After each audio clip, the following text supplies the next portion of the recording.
In the early 70s, OPEC didn't like what we were doing in Israel. Same old story. And so they cut off our oil supplies. So some of you will remember these long lines at the gas stations. And we feared we were going to have another depression like the 1929 depression. And so the U.S. Treasury Department came to me and other economic hitmen and said, listen, you know, we can't allow OPEC to blackmail us anymore. You guys got to come up with a plan so this will never happen again.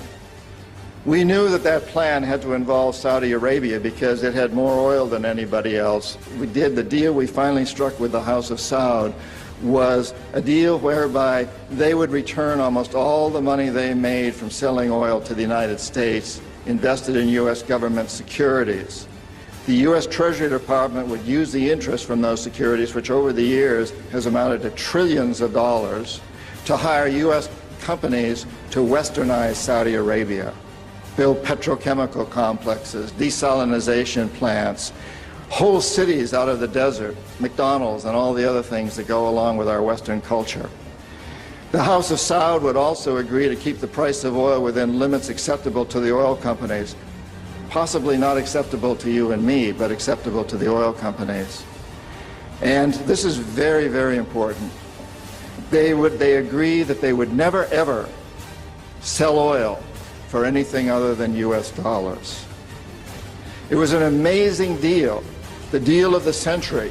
It was history-making, incredibly powerful deal that we struck with Saudi Arabia. The corporatocracy looked at this as an incredible success. I had done my job. We economic hitmen did a great job with that one. So we decided that Saddam Hussein ought to accept something very similar. Now, probably a lot of you know that Saddam has been our boy for a very, very long time. You may remember Abdul Karim Qasim, who was president of Iraq in the early 60s. Qasim came up with a unique concept. He said, Iraqi oil ought to go to benefit the Iraqi people. How novel is that?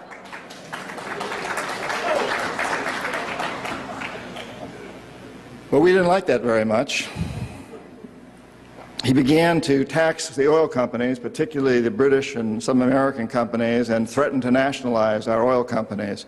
And so we decided that Qasim had to go. The CIA sent in an assassination team.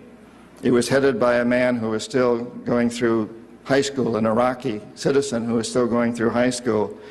They riddled Qasim's car with bullets on the streets of Baghdad and missed him.